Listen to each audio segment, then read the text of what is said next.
Hi everybody, just doing a quick informational video here. This is relating more to Wisconsin tornadoes, but it could be used in some context for other states as well, as far as how the EF scale is used, tornado preparedness, so on and so forth. But we're also going to cover Wisconsin tornado statistics. That's going to break down year by year. We'll cover what the historic average is, plus what we've kind of been looking at over the last decade or so, and kind of the direction that things have been going. So first we'll cover the EF scale. Now the original F scale was developed by Dr. Theodore Fujita.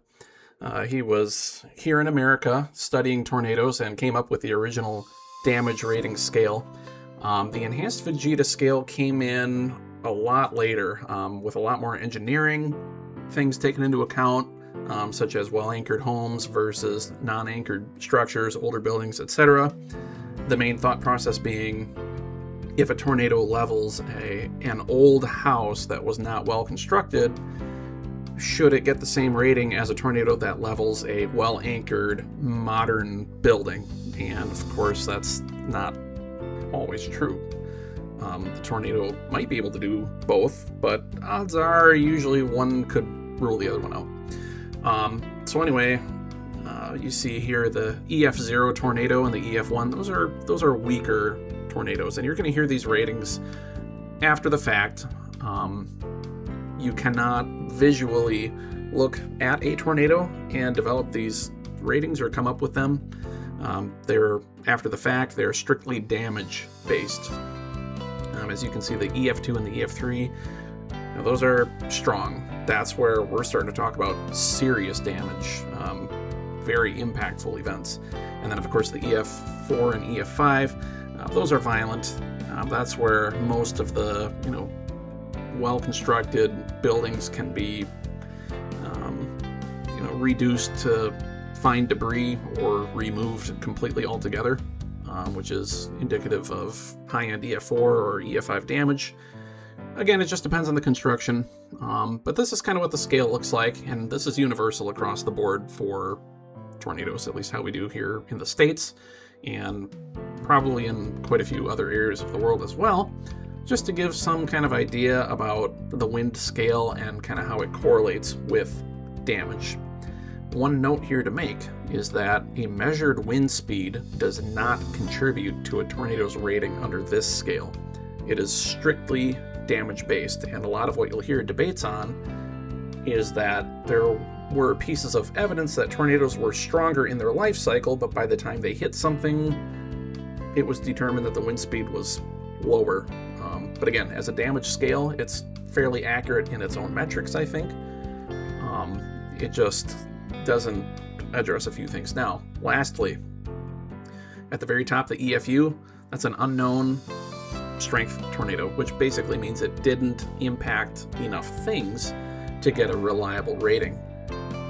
It does not have anything to do with being weaker than an EF0 tornado. It really could be anywhere on this scale. High, low, middle, doesn't matter. They don't know what it hit. Maybe it was out in open fields, or maybe it was mostly out over water and then moved on land and didn't really do anything.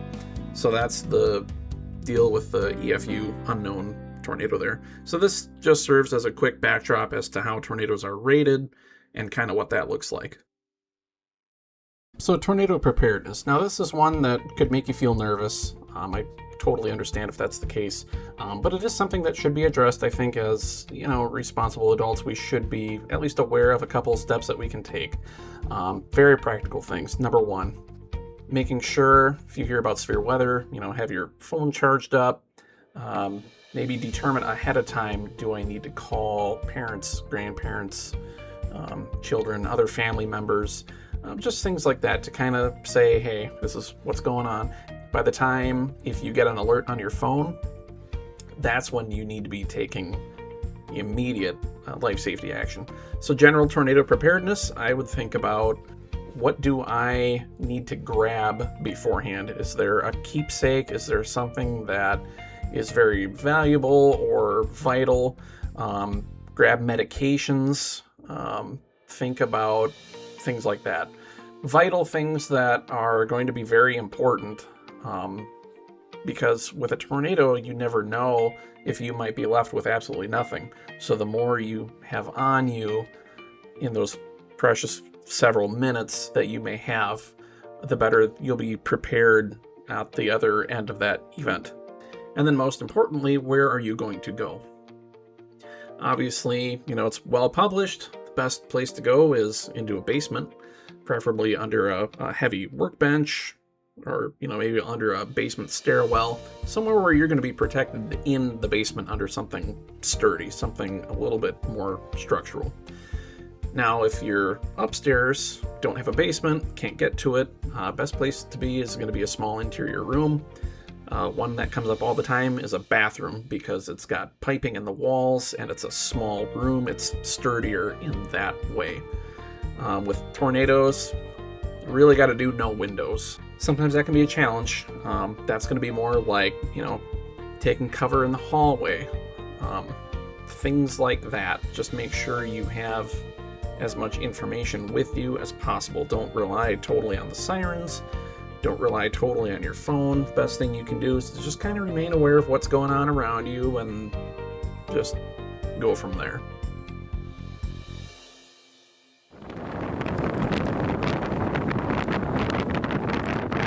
And last but not least, we'll get into the Wisconsin tornado statistics.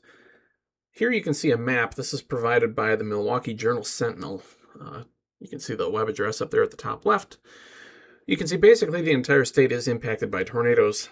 This isn't obviously an exhaustive list over all the time in history, but basically since 1950, up until fairly recently here within 2026, this is a list of the tornadoes. You can see 1,800 plus tornadoes have been documented here.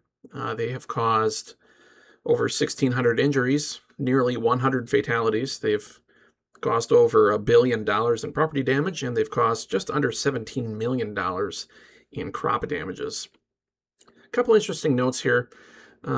First of all, I want to point out, anywhere you are, of course, you got to be cautious about tornadoes, but there are a couple areas here of interest. Number one, east of Minneapolis, up into the Eau Claire area, there is definitely a little bit of a corridor here of some more significant tornado activity stretching into the Wausau area as well. Kind of a bit of a tornado belt through that area. And then, of course, on down from west of Madison up toward the Fox cities, there's definitely a little bit of a tornado belt there as well. And then the higher populated areas to the east of Madison, south of the Fox cities as well, with just a lot of tornadoes in general. Now, we have had F5 tornadoes in the state. There's been a few of them. The most recent was in 1996, the Oakfield F5. We have not had any EF5 rated tornadoes since that scale was developed. I'm going to go over here, take a look at where we're updated. This does not include the recent Appleton-Menasha area EF3. That was not an official rating quite yet. That was the preliminary rating from the National Weather Service office in Green Bay. Sitting at 39 tornadoes. Now, 23 is the historic average. What we're going to find out is that that's not quite maybe the case right now, but we're just going to kind of go through this quick.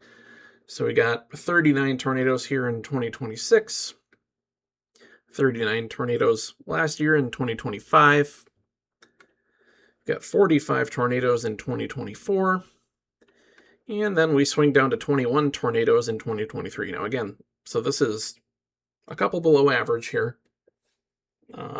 So we're talking the last roughly 3 seasons, we've been above average or even well above average. And then into the 2023 time range and down, we're a little bit lower yet. We're back above average in 2022. Way above average in 2021 at 41 tornadoes. This was definitely a slower stretch. 2020, we had 20 tornadoes altogether, and we had 28 in 2019 and 33 in 2018. You can see most of these were probably spawned from a single storm system that was dropping tornadoes as it moved through. I don't know that for a fact, but I'm going to guess that that big cluster of tornadoes in here was probably some sort of event. You can see here most of these were actually on one day, August 28th. So very busy day through this area. And then 2017, we had 23 tornadoes right on average. And in 2016, we had 16 tornadoes, which was well below average. So I think it's safe to say that the general trend has been upwards. Going back here to 2015, we had 17 tornadoes, and at 2014, at the end of the list right now, there were 22. One thing that has been noteworthy, and again, I'm waiting for the updated information to come out, is this right here. We've got these EF3s, and typically what's happened is we've had maybe one a year on and off. So to have 3, most likely 4, with the Menasha storm not included here, to have 4 in 1 year is significant, and it is interesting, and I think it does kind of lend itself to the fact that maybe the tornadic activity is increasing for sure.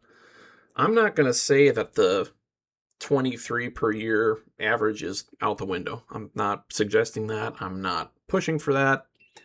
But I will say that it would be irresponsible to claim that we're generally fairly close to 23. I think 23 is becoming more of a lower middle point for what we could expect. Based on the trajectory that we've had, I'm saying probably close to 30 to 35 might kind of be what one could expect going forward. But again, that's, hindsight is 2020, and what this looks like going forward, I mean, we may have 3 or 4 years where we're at average or below average. So it just kind of depends on how things go. Point being, right now, it has been busy. It's been busier. We've had stronger tornadoes. Our total is at least up over 40 now. So we'll see how that looks. And then to wrap up here, we're going to look over a document that I created. This is covering tornadoes from 2014 to 2024. This basically covers, the EF scale like we talked about, covers tornadoes by year, which we kind of touched on here briefly. But we're going to get into some data breakdown here. The most interesting thing is, by the time this was published, we had tornadoes in February. That was not the case before 2024. As you can see, the balance of them are going to be between May and August. We have not registered a tornado in the month of November that I could find during this time period, or January, but we have had them all 12 months of the year. So just because you could say, oh, well, it's October and it's whatever, that doesn't mean that we can't have tornadoes. So they can occur year-round, even in the state of Wisconsin. So to wrap up, in summary, we quickly covered the enhanced Fujita scale, went over some basics with that. We also hit up your tornado safety plan. Got to make sure your devices are charged and ready to rock and roll. Figure out if you got to call your parents or grandparents, children, so on and so forth. What to grab, medical equipment, vital items like that, and also what the best place for you would be to take shelter, and maybe if you could converse with those family members, especially in other households, kind of get their input so you might know what to expect should the worst happen. And of course, we also covered the Wisconsin tornado statistics, kind of in 2 sets. One was more long-term and one was shorter term, kind of revealing that the 23 yearly average is still true. The average within the later data set was actually just a hair under 29, I believe. But anyway, 23 is the historic average, and it's been busy. We're on a busier stretch here. So to just be prepared, to know that these things can happen, that we can have above average years, sometimes well above average, but also below average years. So you really just got to pay attention to what's going on, be ready, don't be scared, be prepared. Thanks for watching.